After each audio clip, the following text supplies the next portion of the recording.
Bonsoir et bienvenue dans ce plateau de Perspective. Perspective aujourd'hui reçoit Monsieur Jean-Pierre Soula Belessi. Il est cadre du PPRD. Ça fait beaucoup de temps, il n'est plus passé dans cette émission. Nous allons recevoir également Monsieur Norbert Yamba, qui était une fois à la société civile, une fois en politique, une fois encore retour à la case de départ, société civile. Il est en route, il va nous rejoindre. Nous avons sur ce plateau Monsieur Belessi Soula. Bonjour et bienvenue à vous, Monsieur Belessi. Bonjour, Monsieur Lick, pour votre invitation. Et je suis là et c'est à vous de m'inviter. Je ne peux pas m'improviser pour venir à votre émission. Moi, je suis là. Si vous m'invitez, vous allez me voir sur votre plateau. Très bien, mais ce que vous devez savoir, que vous êtes des milliers d'acteurs politiques à vouloir participer dans cette émission. De temps en temps, nous invitons quelquefois également ceux qui n'ont jamais eu la chance de passer dans cette émission. Et lorsqu'on vous appelle, vous êtes soit en Chine, soit en Belgique, soit à Dubaï, ainsi de suite. Donc, vous êtes et politique et homme d'affaires, c'est ça? Bon, mais c'est vrai que je n'aimerais pas parler de tout ça ici sur ce plateau. Je pense que je suis venu parler de la politique. Oui, vous êtes venu parler de la politique. Vous vous plaignez de n'être pas passé ici depuis longtemps. Nous allons en fait parler rien que de la politique. Les affaires, c'est autre chose.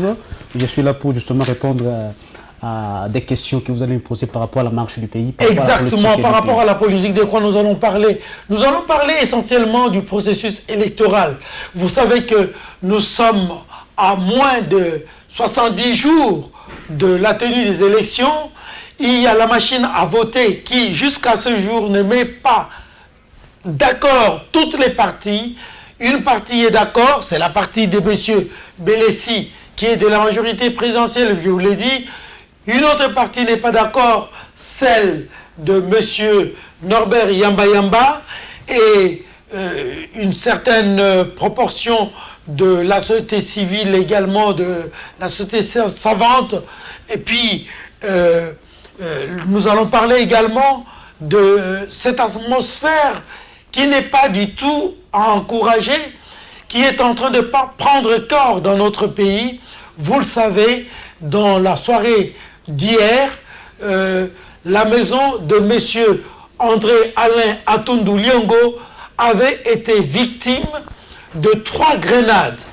La toiture est ouverte, les voitures ont été touchées, les portes, les vitres donc sont brisées, sont en morceaux, mais heureusement, lui-même est sain et sauf. Avant de monter sur ce plateau, j'ai eu le temps de parler avec M. André Alain Atundu au téléphone. Il affirme et confirme qu'il est sain et sauf, mais l'attaque de sa résidence est un fait vrai. 3 grenades au total, a-t-il dit, ont été lancées contre sa résidence. Nous pensons que ce ne sont pas des attitudes républicaines, des attitudes à favoriser, excusez-moi, une bonne tenue des élections dans un pays qui se dit démocratique. Notre pays s'appelle République démocratique du Congo. Monsieur Belessi Soula, est-ce que votre parti va bien? Merci, Monsieur Lick, pour votre question. Mais avant de commencer, je voudrais compatir au malheur de notre porte-parole de la majorité présidentielle, M. Alain Atundu Liongo. Et pour cela, je vais condamner ici cette barbarie parce que nous ne sommes pas en train ici de blaguer et qu'aujourd'hui, les gens se permettent d'aller lasser des grenades dans le domicile de notre porte-parole de la majorité présidentielle.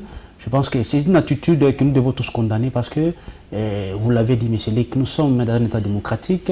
Nous devons respecter en fait le point de vue des uns et des autres.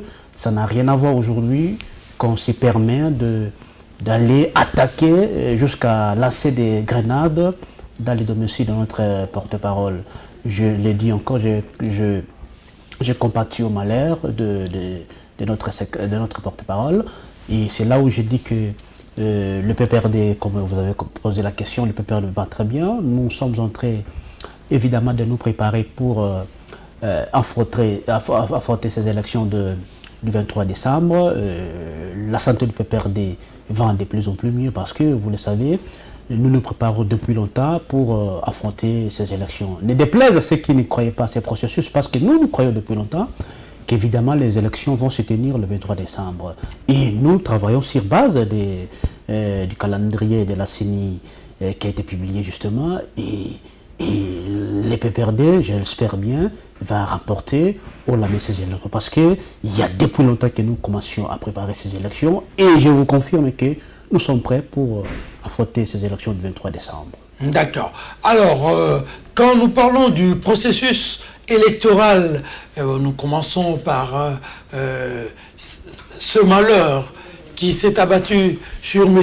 André Alain Atundu Liongo et à qui nous présentons toutes nos compassions et toute notre sympathie, mais également nous invitons ceux qui se rendent maîtres de tels actes, vous les avez qualifiés d'actes de barbarie, et je crois que le mot n'est pas fort. Il faut laisser la démocratie s'exprimer démocratiquement, comme le dit si bien son nom, et non pas des atteintes à des personnalités, des atteintes à des intégrités physiques. Cela ôte toute la beauté de la démocratie. La démocratie, sa beauté, c'est dans la confrontation d'idées, dans la contradiction d'idées, dans le non-partage de la vie de l'autre, mais tout en le respectant tel qu'il est. Ça, c'est un combat politique, mais sur le plan social, on peut être amis. Donc, ce qui est arrivé à M. Atundu, pensez-vous que ça augure une bonne tenue des scrutins en République démocratique du Congo en plus ou moins 2 mois, sinon un peu moins?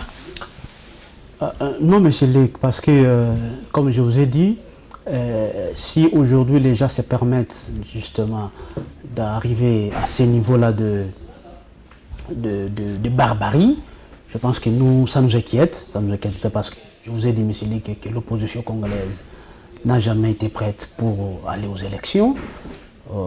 C'est pourquoi elle est en train de monter tous les stratagèmes pour bloquer justement ces processus électoraux. Comment vous dites que c'est l'opposition? Monsieur Lick, ne m'interrompez surtout pas parce que je suis cohérent dans mes idées. Non, parce que ce que vous dites dans votre cohérence, moi je trouve que je sais de quoi je parle. Vous mettez la charrue avant le bœuf. La justice n'a pas encore établi de responsabilité. Je n'ai accusé personne. Mais si vous avez accusé l'opposition, l'opposition, on sait qu'il y a une certaine opposition qui ne partage pas vos avis, et nous avons dit que sans citer les noms, sans identifier, il peut s'agir des ennemis, même de votre propre parti. Je ne crois pas, Comme vous l'avez dit, c'est la justice d'établir la vérité. Alors ne citez personne. Je ne citais personne ici. Mais vous ne citez pas l'opposition non plus. Je vous dis, monsieur Lick, pardon, je suis dans les raisonnements, ok? Ne m'interrompez pas parce que sinon je risque de perdre le fil d'idée. Je vous ai dit tantôt que l'opposition congolaise n'a jamais été prête pour aller aux élections.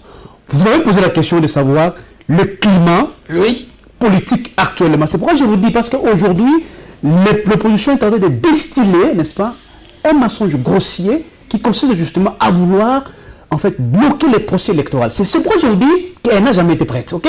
Alors, je vous dis tantôt que l'opposition n'est pas prête pour les élections. Pourquoi? Parce que nous avons connu ici des gens qui ont dit que le président Kabila voulait en fait changer la constitution. Le président Kabila voulait s'éterniser au pouvoir. Oui, mais le président pardon, monsieur Lick, pardon. Il y a eu des marches, monsieur Soula. Attendez, et puis le président du Sénat a fait une déclaration relayée par le président de l'Assemblée nationale. Est-ce que je peux continuer, monsieur Lick? Oui. Permettez. Ils ont dit que le président Kabila voulait n'est-ce pas, changer la Constitution. Tout ça, ce sont des stratagèmes pour justement vouloir bloquer le processus électoral. Ouais. Nous croyons que les élections vont se tenir. Et c'est là où je dis que si l'opposition congolaise n'est pas prête à aller aux élections, ce n'est pas notre problème. Nous nous préparons pour ces élections. Okay? Et aujourd'hui, les processus a suffisamment avancé. Vous l'avez dit, il reste pratiquement moins de 2 mois pour que nous puissions aller aux élections. Et la majorité présidentielle se prépare en conséquence pour que nous puissions en tout cas rapporter ces élections. Et je vous l'ai dit, l'opposition congolaise a toujours préparé le lieu de contestation. C'est ce qu'elle fait actuellement parce qu'elle sait qu'elle ne va pas gagner ces élections parce que nous nous préparons pour remporter ces élections. Vous le savez, M. Lick, que le président de la République a bien dit qu'il n'allait pas se représenter. Et aujourd'hui, avec le bilan que nous avons au sein de la majorité présidentielle, parce qu'en dehors de tout ce qui est comme infrastructure routière, hospitalière, écolière que le président de la République a pu construire, nous avons notre bilan qui est le plus éloquent, c'est justement le respect de la Constitution. Le président de la République a respecté la Constitution, parce qu'aujourd'hui, tout le peuple congolais, en tout cas j'ai dit tout le peuple congolais, veut à ce qu'un jour, qu'il assiste en tout cas à un passage civilisé du pouvoir entre un président entrant et un président sortant. C'est ça le désir de tout le monde. Vous avez fait les Sciences Po. Justement, oui. Justement, mais je fais aussi le droit. Oui. C'est-à-dire aujourd'hui, le peuple congolais, c'est le seul souci que nous avons aujourd'hui, c'est d'assister à ces passages civilisés. Et la personne qui mène en fait, qui nous conduit dans cette voie-là, c'est justement le président Kabila. Alors, malheureusement pour eux, oui. Et heureusement pour nous, nous avons placé notre secrétaire permanent qui est M. Chadari, qui est le monsieur de coup sur coup, qui, en tout cas, je pense qu'il va facilement battre tous les candidats de l'opposition. Et c'est pourquoi je vous dis que nous sommes sereins, nous sommes en train de préparer pour, en tout cas, rapporter ces élections au la même, M. Lick. Est-ce que vous êtes sûr que M. Kabila a véritablement respecté la Constitution? Absolument. Absolument, parce en faisant quoi?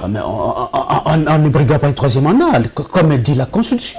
Et la Constitution avait prévu les élections en quelle année? Mais M. Lick, nous n'allons pas revenir sur ça. Non, mais c'est ça, parce que vous dites que M. Kabila a respecté Est-ce que je peux terminer? Oui, allez-y. Est-ce que je peux terminer? On ne peut pas revenir sur ça parce que je vous ai dit tantôt, vous avez un mauvais récit à plus d'une fois ici sur ce plateau. Je vous ai dit qu'effectivement les élections devraient s'organiser en 2016, ça c'est une évidence. Mais nous avons connu des difficultés, je vous ai toujours dit. En tout cas, nous avons connu un problème de la chute de coûts de matières premières. C'est ce qui a occasionné justement que le gouvernement n'a pas eu beaucoup de moyens pour financer ces processus électoraux. Et aujourd'hui, le gouvernement a des moyens pour le financer. En tout cas, avec l'article 70 qui nous donner la possibilité au président de la République de rester, en tout cas, par le principe de la gestion des affaires courantes, c'est ça en droit, et il a pu gérer le pays. Aujourd'hui, nous sommes en train d'aller aux élections, il nous reste 2 mois pour aller aux élections. Moi, je félicite l'UDPS qui a compris effectivement qu'aujourd'hui, nous n'allons plus reculer, il faut aller tout droit vers les élections. Parce qu'aujourd'hui, les gens vont encore vouloir s'attarder par rapport à la machine à voter parce qu'ils disent que ce n'est pas légal, si c'est là. Mais je pense qu'il est grand temps que nous puissions aller aux élections. Parce que les seuls soucis aujourd'hui de la population, c'est d'aller aux élections et de voter les dirigeants qui vont en fait conduire le pays demain. Alors je vous disais tout à l'heure que M. Norbert Yamba devait nous rejoindre sur ce plateau. Il est là, il est arrivé. Monsieur Norbert, j'ai une difficulté de vous présenter véritablement. Tantôt vous êtes société civile, tantôt vous êtes politique, tantôt Retour au Bercail, société civile. Essayez de dire à la population qui vous êtes. Non, je suis panafricaniste. Je suis président de la nouvelle vision panafricaine. Ceux qui pensent que l'Afrique doit fonctionner autrement, l'Afrique est à genoux à cause de son élite imbécilisée, etc. Je suis également... Élite imbécilisée. Imbécilisée. Et je suis également cadre, j'allais dire, de l'UDPS depuis 22 ans. Mais que vous avez quitté, hein, l'UDPS. Bon, j'ai dit quitter, mais je suis resté sur la même ligne de conduite. Je dois vous apprendre que... L'idéologie est restée. Non, elle est restée pendante et elle continue véritablement à rafraîchir ma mémoire et je vous informe, si vous ne le savez pas, que je suis candidat député national bon? au sein de l'UDPS. Pour quelle circonscription? Je suis dans les Sankourou. Ah, dans les Sankourou. Vous êtes candidat député national pour le compte de l'UDPS. Pour le compte de l'UDPS. Finalement, vous êtes rentré à l'UDPS ou quoi? Eh bien, pourquoi pas? Pourquoi pas? J'ai été à l'UDPS pendant 30 ans. Oui. J'ai estimé qu'il était temps pour que je puisse mettre mon expertise pour laquelle je suis en train de circuler à travers l'Afrique pour apporter une nouvelle dynamique dans la structuration des partis politiques. Et donc, j'ai dit créer avec mon ami que vous connaissez, le FCR. Et je me suis finalement rendu compte qu'il n'y avait pas trop de différence. Votre ami que je connais, il s'appelle Jean-Bertrand Eoga. Et donc, j'étais secrétaire général de ce parti. Et au bout d'un certain temps, j'ai estimé qu'il était nécessaire de retourner au bercail. Et c'est comme ça que j'y suis. Et je suis candidat député national. Je n'ai jamais changé un seul instant, n'est-ce pas, de voix. Soit ceux qui véritablement font les migrations, ils reviennent. C'est pas ça. Je suis resté sur la même ligne de conduite, mais j'estimais que j'avais la capacité nécessaire de faire quelque chose. Écoutez, l'homme propose, Dieu dispose. Je suis à l'IDPS et je reste candidat de ce parti-là. Vous nous avez trouvé en train de parler du processus électoral qui, ma foi, ne s'annonce pas du tout apaisé avec l'attaque de la résidence de M. André Alain Liongo Atundu. Il a reçu 3 grenades chez lui. Le toit de sa maison s'est envolé. Les voitures ont été touchées. Les portes ont été attaquées également par ces grenades. Dieu merci, la personne n'a pas pu être touchée. Il est sain et sauf. Avant de monter sur ce plateau, j'ai eu le bonheur, allais-je dire, de parler avec lui. Il rit aux éclats, mais nous savons que ça peut être un rire philosophique. Comment jugez-vous cette attaque contre la résidence de M. André Alain Liongo? J'ai fait un peu de criminologie. Oui. Il est très clairement dit que lorsque les acteurs politiques ne s'entendent pas, il y a recrudescence de la violence. Il y a multiplication des milieux criminogènes. Parce qu'ils ne s'entendent pas. Des opportunistes peuvent en profiter et poser des actes même incontrôlés. Aujourd'hui, nous sommes dans une situation où il y a un groupe qui visiblement fait des incantations. J'ai entendu l'opposition ceci, l'opposition cela. Pourtant, c'est une nouvelle génération qui aurait pu faire contrairement les choses de manière beaucoup plus positive pour que le pays fonctionne autrement. Mais il me semble que là, sincèrement, je suis en train de poser des questions pour l'avenir de mon pays. Parce que la jeunesse, aujourd'hui, est imbibée d'un venin, d'un virus qui montre un système de politique intrinsèque où on retrouve toute une panoplie de chercheurs, de pseudo-chercheurs politisés qui font véritablement des incantations pour démolir, déconstruire, j'allais dire, détruire ce pays qui est complètement détruit, moralement détruit. Un pays qui n'a plus d'avenir. Un pays qui ne sait à quel se vouer à cause d'une élite. Une élite qui vit dans un écosystème pollué. Une élite qui a tendance véritablement à fonctionner comme des adolescents retardés. Tout à l'heure, vous avez utilisé un terme que je juge assez fort, élite imbécilisée. L'élite est imbécilisée, pourquoi? Parce que l'élite est capable d'être robotisée. L'élite est capable d'être manipulée. L'élite est capable d'être instrumentalisée. Surtout lorsqu'il y a des billets de banque. Donc vous-même? Je suis dans le lot. Je suis dans le lot, mais je m'efforce. Des imbécilisés. Je ne suis pas imbécile, je dénonce. Je suis consultant international. Je vis de mes petits propres moyens. Je ne veux pas aller chanter, crier, danser pour relever le niveau d'une étiquette d'une personne. Je ne fonctionne pas comme ça. Je fonctionne en amenant ce que je peux au travers l'expertise que je dispose. Et tout le monde aurait pu faire la même chose. Vous n'allez pas m'entendre en train de danser, de faire des incantations autour de la personne de Félix Tshisekedi, non. Alors, mais monsieur... Donc, je voudrais, et c'est grave, Luc, j'étais connu qui n'avait pas les cheveux blancs, de cheveux blancs. Tu m'as connu également. Aujourd'hui, je ne sais plus monter les escaliers. Je m'excuse beaucoup. On a retardé le processus à cause d'un comportement. Un comportement de facilité, du raccourci. Où visiblement un groupe de personnes ont dit créer un niveau d'abonnement pendant l'océan des misères. Je suis désolé. Non, écoutez, j'enlève tout ce à dire, mais je voudrais simplement dire à mon frère que la démocratie, c'est une gestion des contradictions. La démocratie, c'est un droit au désaccord. Si l'opposition a une position, la majorité doit avoir sa position. Mais écoutez, chaque jeu a des règles de jeu. Même le jeu du hasard a des règles de jeu. Parce que le hasard constitue les règles de jeu du hasard.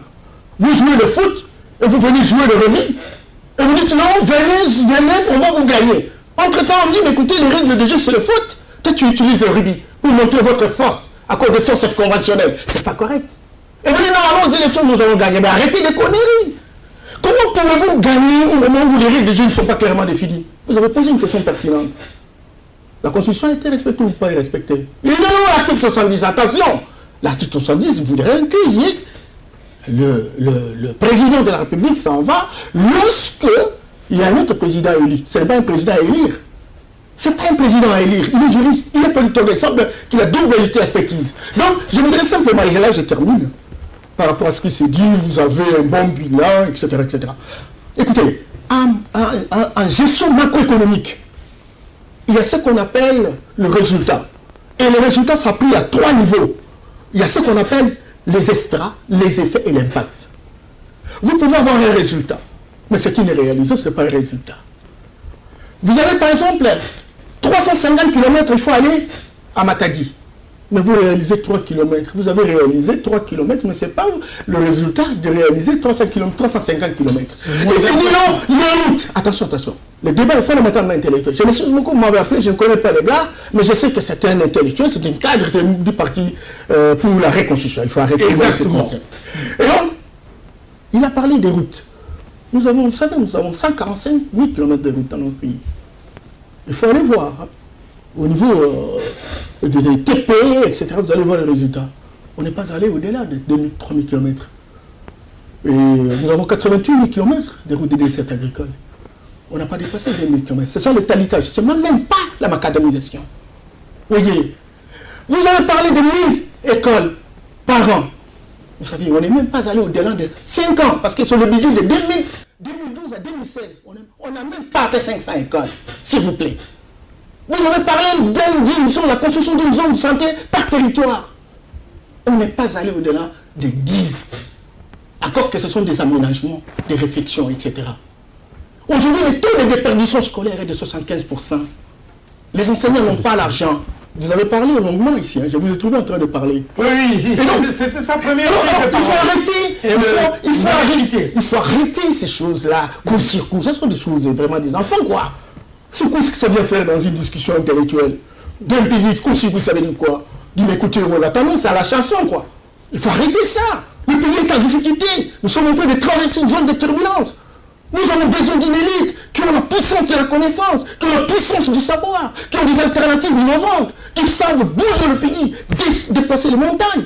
Mais pas pour venir des cours de ce soir. Mais arrêtez ça. C'est un conseil gratuit sans merci. Sincèrement, c'est un conseil gratuit. Et donc, je voudrais vous dire que nous allons aux élections. Ce n'est pas pour rien qu'on a été candidat. Nous avons payé l'argent, difficilement. Mais nous avons dit qu'il le moment est arrivé pour susciter l'espérance, pour susciter l'avenir désirable pour notre peuple, qui a été embrigadé dans un système, dans un écosystème pollué.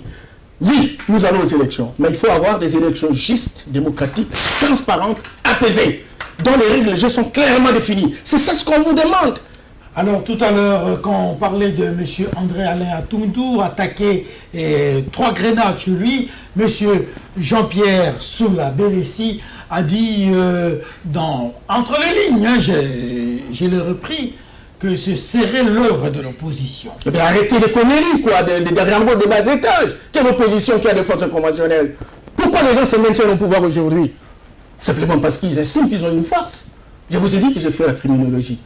Atundu lui-même, c'est quelqu'un qui est dans les réseaux, qui connaît bien comment les choses se passent. Quelle opposition? Vous avez vu déjà une opposition avec une milice? Écoutez, tous là, on sait comment les choses se boutiquent, faisons ceci pour donner des explications à cela. Mais écoutez, le peuple est déjà mature. Hein. Il faut qu'on arrête des petites choses élémentaires. Même l'enfant de l'école primaire peut bien comprendre les choses. Mais je compatis, parce que je connais bien Alain Toundou. Et je dis que si cela lui est arrivé, et s'il ignore véritablement les tenants et les aboutissants, toute ma compassion. Mais il faut que ça s'arrête. Il faut que les gens s'entendent. Il faut qu'il y ait décrispation. Il faut qu'il y ait dédramatisation des relations politiques. Il faut qu'il y ait dégonflement des tensions. Et c'est là justement par la définition des règles de jeu communes, hein, des règles communes, etc.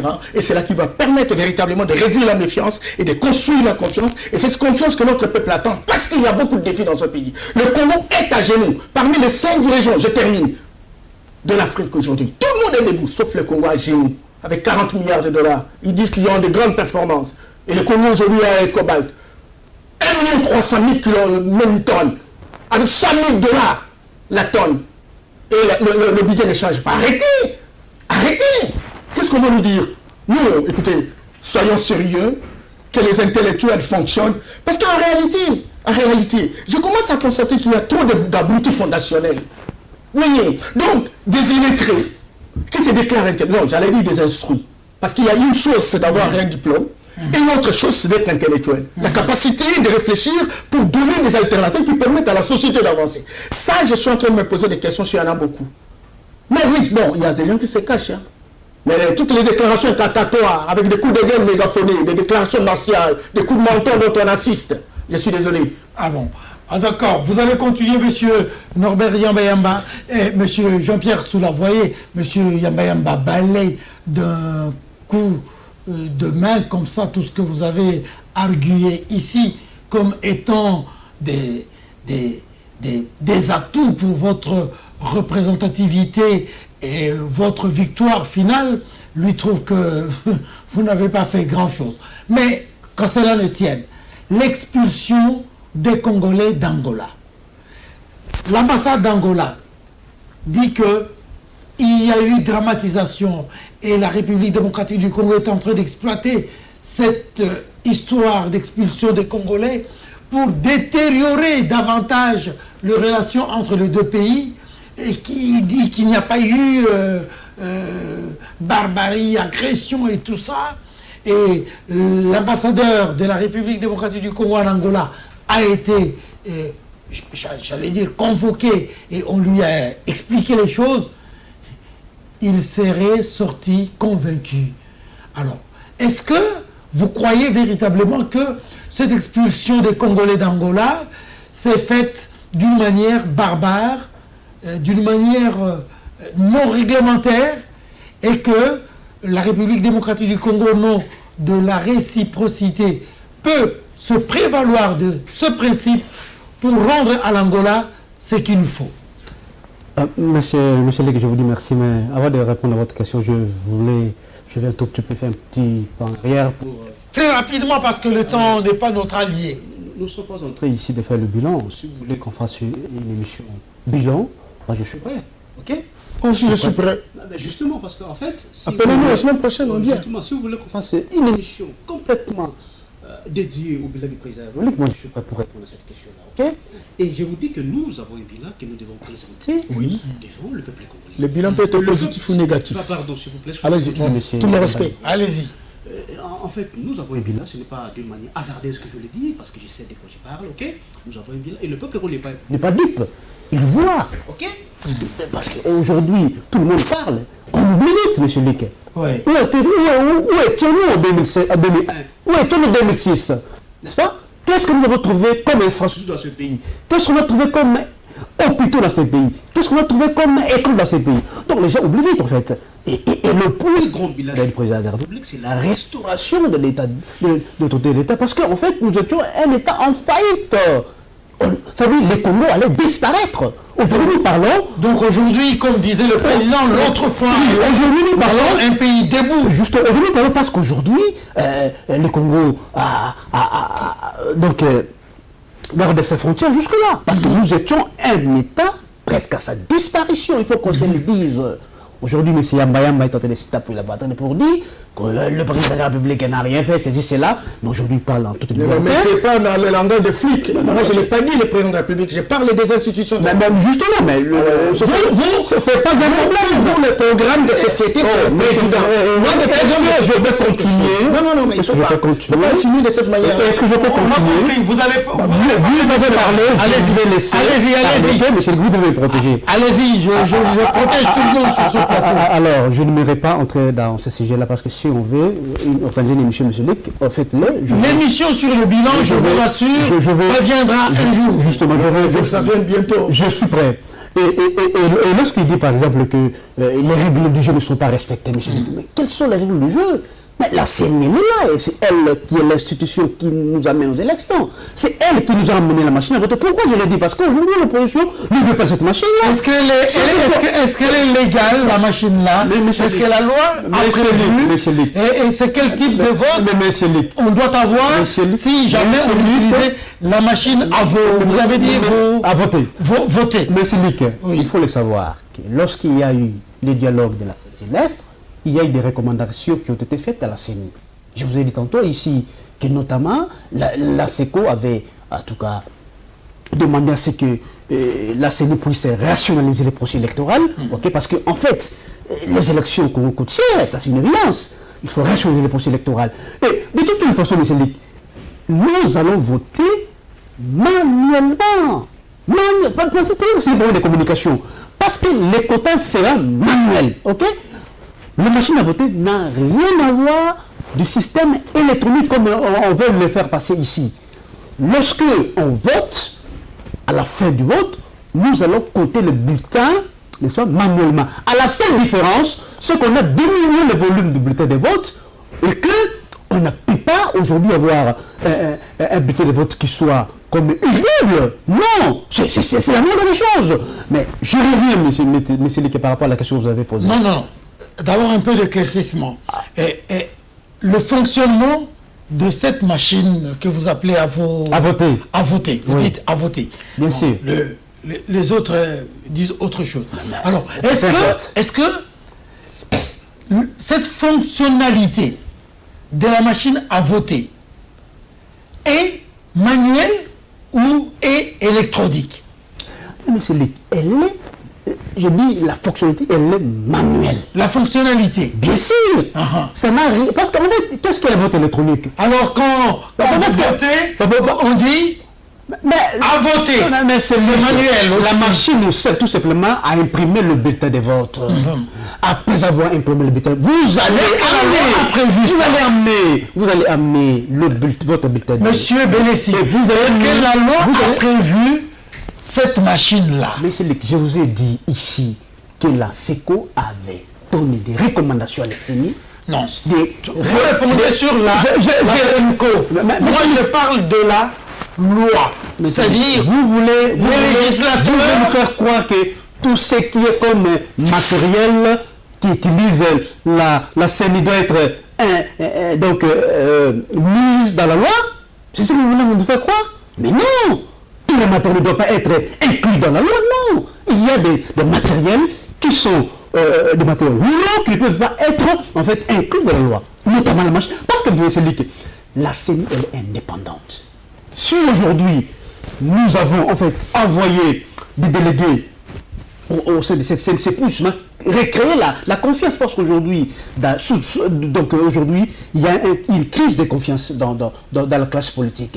Et vous savez que sous d'autres cieux, c'est le ministère de l'Intérieur qui organise les élections. Mais pourquoi aujourd'hui nous avons mis en place cette 10 minutes, nous avons mis en place cette l'expulsion de ces Congolais pour permettre à ce que cette confiance soit créée? Parce qu'au sein de cette CENI, il y a des membres de l'UDPS. J'ai fini l'expulsion de Congolais dans il y a des membres de l'UDPS qui sont représentés, les membres de l'INC, du MLC, qui sont représentés là-dedans. Pourquoi aujourd'hui vous nous faites croire que les CNC ne soit de la majorité présidentielle? Quel est ce membre de l'UDPS dont vous êtes en train de parler? Vous le connaissez. Qui, M. Kalamba? Vous le connaissez. Non, M. Kalamba a été désavoué. Mais non, vous avez changé.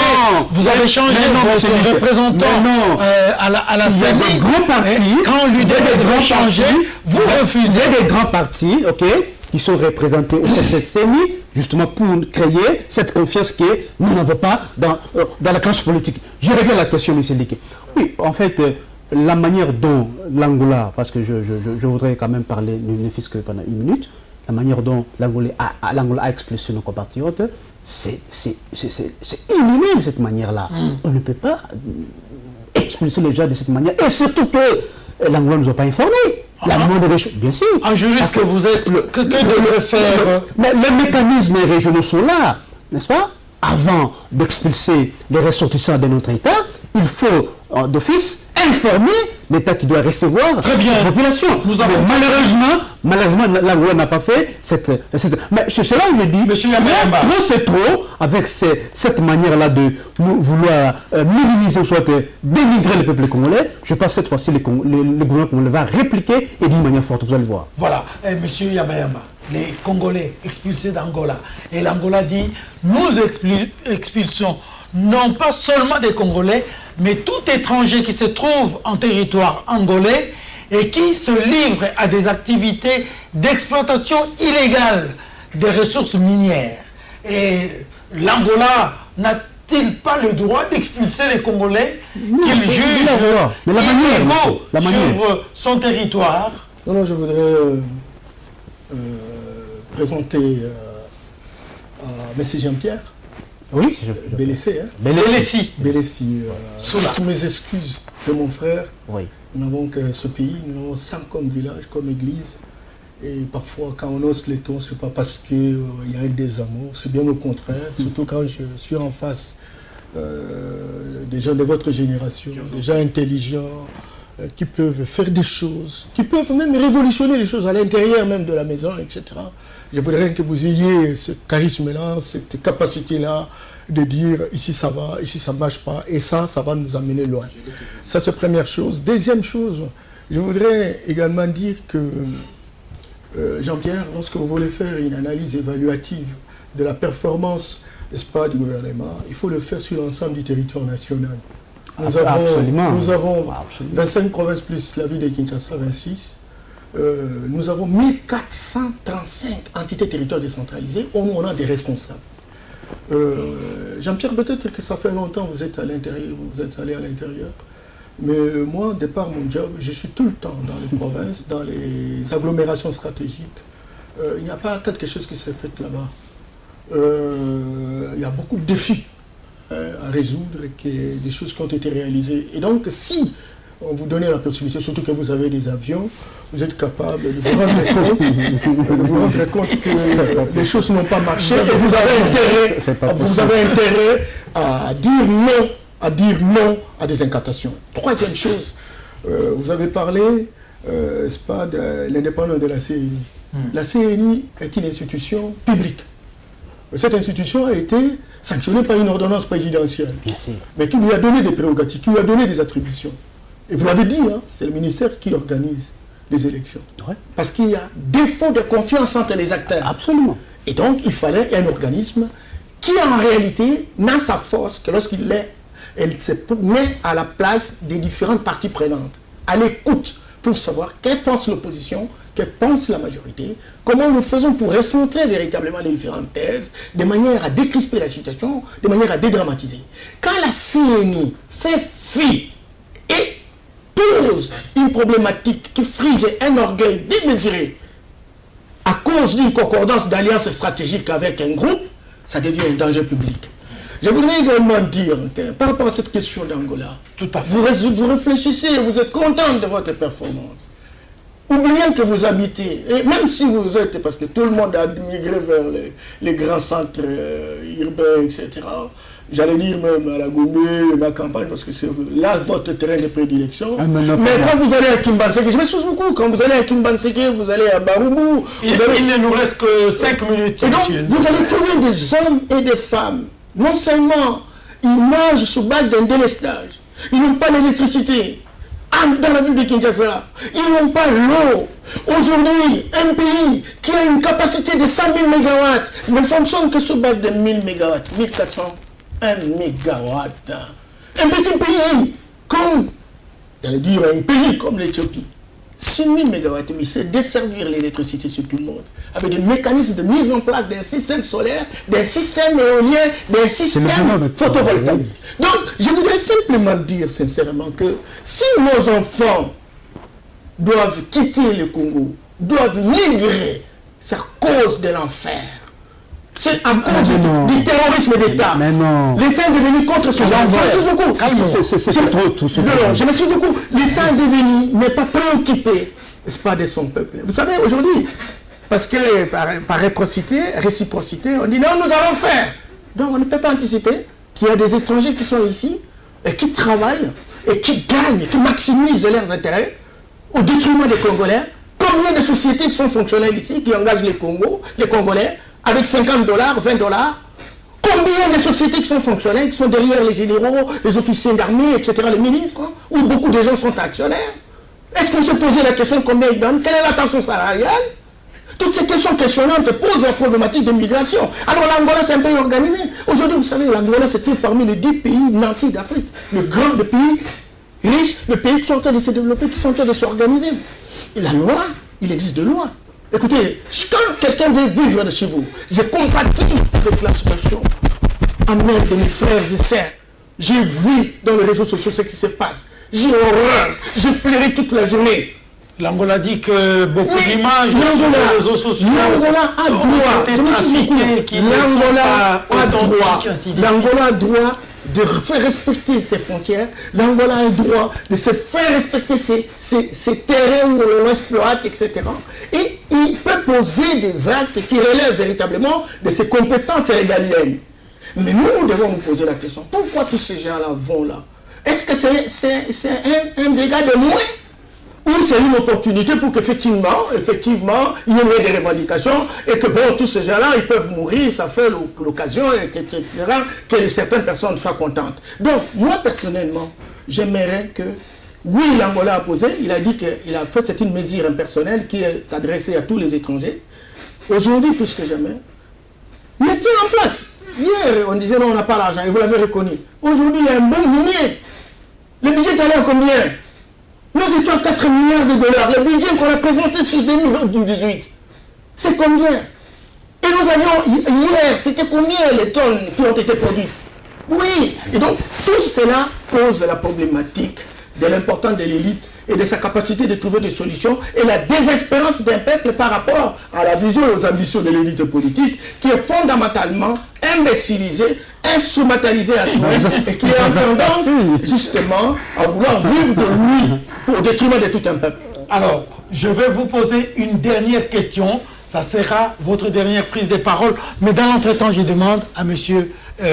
Belessi, rationnellement, est-ce que dans le climat actuel, y a-t-il possibilité de penser que les élections que nous attendons dans 2 mois vont se tenir dans un climat apaisé, dans un climat démocratique, dans un climat transparent? Monsieur Belessi, vous avez juste 45 secondes. Merci, monsieur Luc. Vous savez que les élections, c'est un moment que le peuple s'est choisi de ses dirigeants. Mais si aujourd'hui, il y a déjà une partie de l'opposition qui distille, n'est-ce pas, de mensonges du genre, cette machine, c'est une machine à voler, c'est-à-dire ça crée la tension inutilement, et pourtant, cette machine va nous aider justement à nos élections. Moi, je pense que le peuple congolais doit être serein. Nous voulons que les élections s'organisent pour que ce pays soit doté des institutions qui soient légitimes. C'est le souci de tout le monde et que je ne vois pas, M. Yambaya m'a refusé les élections, je ne pense qu'il est candidat. Je mérite d'ailleurs qu'il puisse soutenir la machine à voter parce que du fait déjà qu'il est candidat, n'est-ce pas, en quelque sorte c'est une acceptation. Vous crédibilisez. Non, c'est une acceptation illicite déjà, vous voyez. Donc je pense qu'il est grand temps que nous puissions nous mettre dans place. Il y a des questions, M. Luc, qui dépassent les couleurs partisanes de nos partis politiques, vous voyez.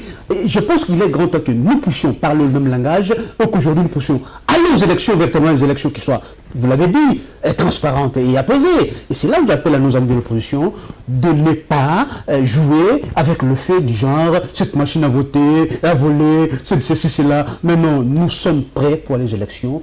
le 23 décembre. Alors, monsieur Yamayamba, êtes-vous prêt à aller aux élections dans un climat de paix? Nous avons réclamé depuis plusieurs années de transparence, qu'on a eu les des démocraties. élections. Nous sommes battus pendant plus de 30 ans. Mais il est grand temps. Les élections se tiennent dans ce pays, mais des élections, pas des élections boutiquées à la manière des gangsters. Mais des élections. Je me suis Arriverait-il si la CENI maintenait la machine à voter? Non, non, là, je ne saurais pas parler au nom de mon parti, mais moi, je crois que la machine à voter, la machine à voter a été mise en place pour pousser à l'opposition de boycotter. Parce qu'ils savent, qu'ils connaissent le nombre de Alors machines. maintenant, l'opposition ne doit pas boycotter, elle doit aller aux élections.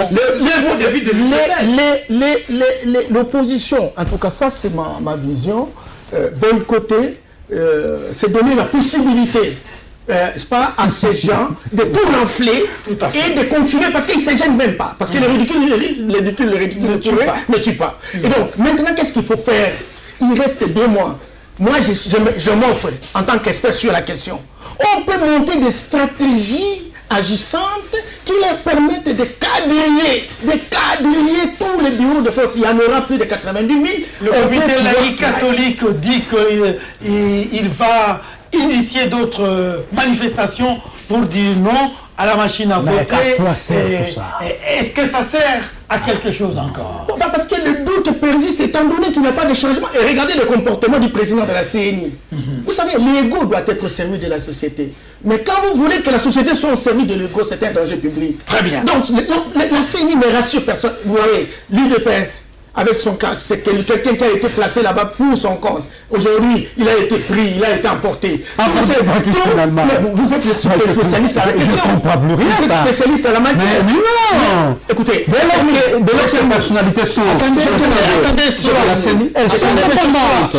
Cher Jean-Pierre, dis simplement au président de la CENI, dis même à la mouvance présidentielle, qu'a fait Moulambo à la prison, qu'a fait Fan Diongo, qu'a fait Diomé. Pourquoi vous avez peur des gens comme Moïse Katumbi?